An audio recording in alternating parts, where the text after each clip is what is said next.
ساری تیاری مکمل تھی۔ ارشد نے سب سے مل کر بیگ اٹھایا اور دیا کا ہاتھ تھامے بیسمنٹ کی جانب آیا۔ دیا مکمل میرون عبایا اور حجاب میں تھی۔ نقاب میں صرف اس کی آنکھیں نظر آ رہی تھیں۔ ان آنکھوں میں بھی سیکیورٹی وجوہات کی بنا پر ارشد نے لینس لگوائے تھے اور اب اس کی آنکھیں سب سے بلیک نظر آ رہی تھیں۔ وہ اسی لیے بیسمنٹ میں آیا تو دیا حیران ہوئی۔ آپ ہمیں یہاں کیوں لائے ہیں؟ تجسس سے مجبور ہو کر اس نے پوچھ لیا تو ارشد مسکرایا۔ تبھی وہاں بینا اور حبیب چلے آئے۔ کسی اجنبی کو بینا کے ساتھ دیکھ کر حیران ہوئی۔ دیا اس بینا کی بچی کو مبارکباد نہیں دو گی؟ ہم نے آج ہی اس کی شادی حبیب سے کروائی ہے۔ ایکچولی دھواں دھار لو میرج، ارشد نے معنی خیزی سے کہتے بینا کی بچی سے اپنا اگلا پچھلا حساب بے باک کیا تو وہ تلملا کر رہ گئی، جبکہ دیا کا چہرہ خوشی سے کھل گیا۔ مبارک ہو بھائی، بہت بہت مبارک ہو، ہم بہت خوش ہیں آپ کے لیے۔ اللہ تعالیٰ آپ کو یوں ہی ہنستا مسکراتا رکھے۔ اس نے بینا کو گلے سے لگایا اور اسے دعا دی۔ وہ کافی دیر باتیں کرتے رہے مگر پھر جانے کا وقت ہوا اور دیا ارشد کا ہاتھ تھام کر ایک کار میں بیٹھا۔ کار نے تھوڑی سی مسافت طے کی اور ایک کنٹینر میں داخل ہو گئی۔ دیا حیران تھی۔ ارشد گاڑی سے اترا اور دیا والی سائڈ آ کر اسے ہاتھ تھام کر گاڑی سے باہر نکالا۔ ارشد یہ کیا، ہم کہاں ہیں؟ ارشد نے اس کا ہاتھ تھام کر چلتے کنٹینر کے ایک لگژری چھوٹے سے روم میں لایا۔ تم پریشان مت ہونا دیا، مگر کچھ دشمن ہماری طاق میں تھے، انہی کو چکما دینے کے یہ انتظام کیا تھا۔ ان کی نظر وائٹ پیلس پر تھی۔ خضر گاڑی لے کر وائٹ پیلس نکلا ہے، انہیں گمراہ کیا جائے گا اور ہم آرام سے اپنی منزل پر پہنچ جائیں گے۔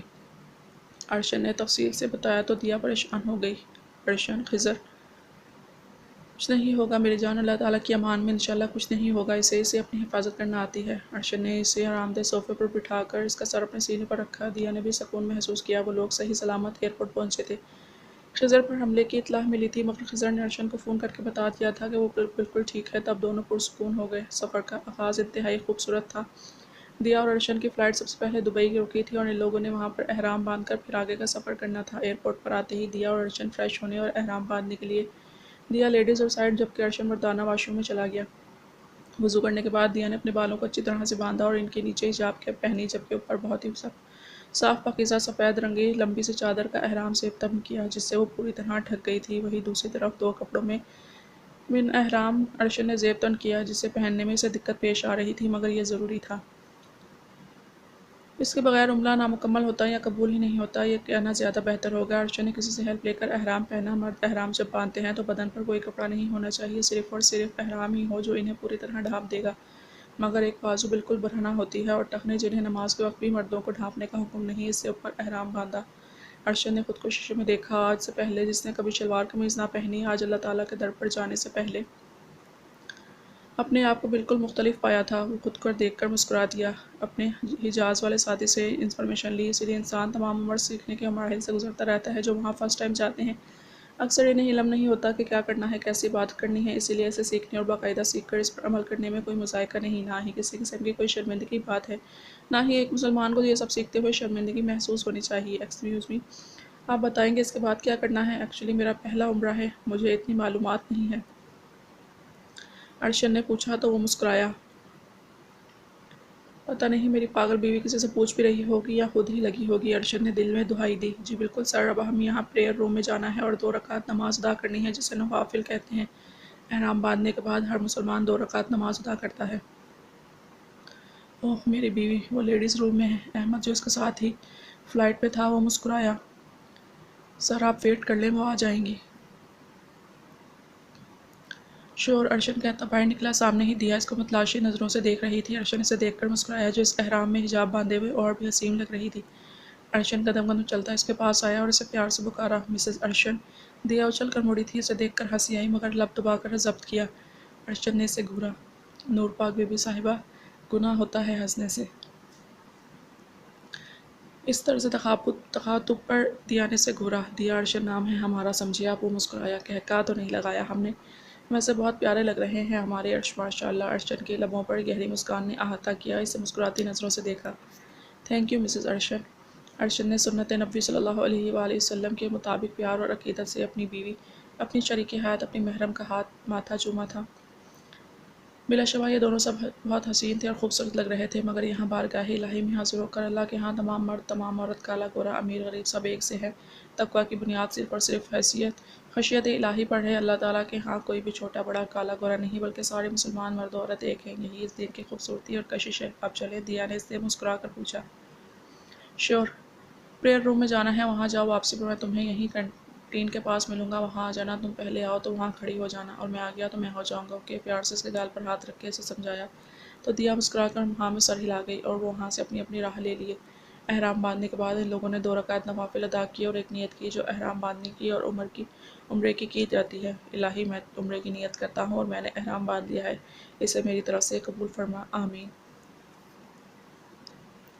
اس سب مراحل کے بعد یہ لوگ دوبارہ ملے اور فلائٹ لی جو کہ جدہ کی تھی۔ کچھ ہی گھنٹے کی مسافت کے بعد یہ لوگ جدہ پہنچے اور یہاں سے دوبارہ فریش ہو کر وضو کر کے نکلے اور ایک کے ذریعے مکہ مکرمہ کا سفر طے کرنے لگے۔ اس دوران یہ ایک آیت جو عمرہ کرنے جاتے ہیں کثرت سے پڑھی جاتی ہے اور اللہ کے گھر میں اپنی حاضری کا ثبوت دینے کے لیے پڑھتے جاتے ہیں۔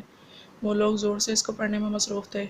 لبیک اللہم لبیک، لبیک لا شریک لک لبیک، ان الحمد والنعمت لک والملک لا شریک لک۔ ہم حاضر ہیں اللہ، ہم حاضر ہیں، ہم حاضر ہیں، تیرا کوئی شریک نہیں، ہم حاضر ہیں، تمام تعریفیں اور تمام نعمتیں تیری ہیں اور تمام بادشاہی بھی تیرے لیے ہی خاص ہے، تیرا کوئی شریک نہیں۔ وہ لوگ مکہ مکرمہ میں اللہ کے شہر پہنچ گئے تھے۔ وہاں کی رونق، ہیبت اور پاکیزگی سے ہی اندازہ ہو گیا تھا کہ یہ اللہ کا شہر ہے۔ دیا ارشد نے پہلے اپنے ہوٹل میں گئے، وہاں جا کر فریش ہوئے، وضو کیا اور کھانا وغیرہ کھایا۔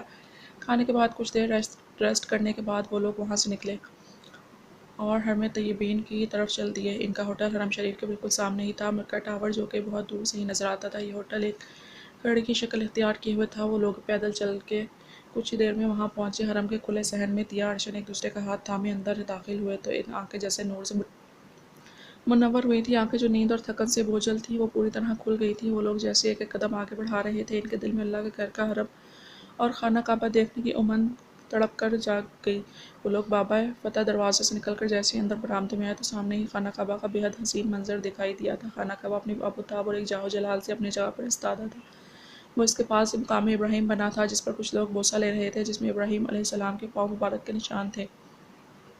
دیا ارشد بالکل خانہ کعبہ کے سامنے آ کر رکے جہاں 4 سیڑھیاں تھیں جنہیں اتر کر نیچے حرم میں جانا تھا۔ انہوں نے پیچھے کھڑے ہو کر سب سے پہلے نظریں جھکائے، اپنے لیے دعا کی اور دعا مانگنے کے بعد اپنی نظریں اٹھا کر سامنے دیکھا تو آنکھیں منور ہوئی تھیں۔ بابا فتح دروازے سے جب ایک مسلمان اندر داخل ہوتا ہے تو جیسے ہی خانہ کعبہ کو دیکھتا ہے دل کی کیفیت بدل جاتی ہے، پتھر سے پتھر دل موم ہوتا ہے، کفر و غرور پاش پاش ہو جاتا ہے، دل پر ہیبت اور لرزہ سا طاری ہو جاتا ہے۔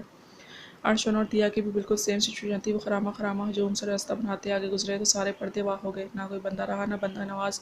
اپنی ہستی بھول گئی کہ کون ہیں اور کہاں سے آئے ہیں۔ اس عظمت جاہ و جلال کے سامنے خود کو ذرا جتنا حقیر محسوس کیا۔ خانہ کعبہ اللہ کا گھر آنکھوں کے سامنے آتے ہی آنکھیں ساخت ہوئیں، بیت اللہ پر جم گئی، نگاہیں ادھر ادھر ہٹنے سے انکاری ہو گئی، زبان جیسے گم ہو گئی۔ دیا اور ارشد ہجوم سے نکل کر آگے آئے تو لبوں پر گہری مسکان نے احاطہ کیا، آنکھوں کو نور نے منور کیا، دل کو پرسکون فضا نے پرسکون کیا، ہر جگہ نور ہی نور تھا۔ کتنا حسین ہے نا سب کچھ۔ ارشد دیا کا چہرہ آسودگی بھری مسرت اور خوشی کی انتہا سے چمک رہا کر منور ہوا تھا، بہت، میری سوچ سے بھی زیادہ۔ لیکن کیا تمہیں معلوم ہے طواف کعبہ کیسے کرنا ہے اور کیا پڑھنا ہے اور اس کے بعد کیا کرنا ہے؟ بالکل معلوم ہے ارشد۔ سب سے پہلے کعبہ کے گرد 7 چکر لگانے ہیں اور 7 چکر کے دوران 7 مرتبہ تیسرا کلمہ تمجید پڑھنا ہے، سبحان اللہ والحمد للہ ولا الہ الا اللہ واللہ اکبر ولا حول ولا قوۃ الا باللہ العلی العظیم۔ ایک ہے اللہ اور تمام تعریف اللہ کی ہیں اور اللہ کا کوئی معبود نہیں۔ اللہ بہت بڑا ہے، گناہوں سے بچنے کی طاقت اور نیک کام کرنے کی قوت اللہ ہی کی طرف سے ہے جو عالی شان اور عظمت والا ہے۔ ارشد مسکرایا، گڈ چلو۔ وہ لوگ قدم قدم ٹراس کی کیفیت میں آگے بڑھے اور ایک سبز لائٹ کے سامنے آ کر رکے اور وہاں سے بسم اللہ پڑھ کر طواف کعبہ شروع کیا۔ جو ہی طواف شروع کیا فضا میں تیسرے کلمے کی آوازیں گونج اٹھی تھیں۔ کچھ ہی دیر میں طواف کعبہ کر کے وہ لوگ آب زمزم پینے بیٹھ گئے جو نہایت میٹھا پانی تھا۔ دیا نے ارشد کا ہاتھ تھامے سارا طواف کیا۔ ارشد نے اسے دیکھا، تھک گئی؟ دیا نہیں، ہم کیوں تھکنے لگے، ہمیں تو اتنا اچھا لگ رہا ہے، اتنا سکون مل رہا ہے جو کہ زندگی میں کبھی نہیں ملا۔ اتنا سکون ہے یہاں اپنے گھر سے بھی زیادہ، دنیا کے کسی بھی کونے سے زیادہ۔ یہ تو ہے میری جان، یہ جگہ ہی ایسی پرسکون ہے۔ اگلا مرحلہ کون سا ہے؟ دیا اگلا مرحلہ صفا مروہ کے گرد 7 چکر کاٹنے ہیں ارشد۔ وہاں بھی ہم صفا سے شروع کریں گے اور مروہ پر ختم کریں گے اور جہاں آپ کو گرین لائٹس نظر آئیں وہاں تک ہمیں تیز قدموں سے چلنا ہے۔ ارشد نے دلچسپی سے اسے دیکھا۔ چلیے وہ لوگ تقریباً تیز چلتے ہوئے صفا مروہ تک گئے۔ صفا مروہ وہ پہاڑ ہیں جہاں مسلمانوں پر پانی بند کر دیا گیا تھا اور نومولود حضرت اسماعیل شدید گرمی میں پانی کے لیے تڑپ کر رو رہے تھے۔ جب بی بی ہاجرہ نے اس پہاڑ کے گرد کوہ صفا سے لے کر کوہ مروہ تک چکر کاٹے، اسماعیل نے پہاڑ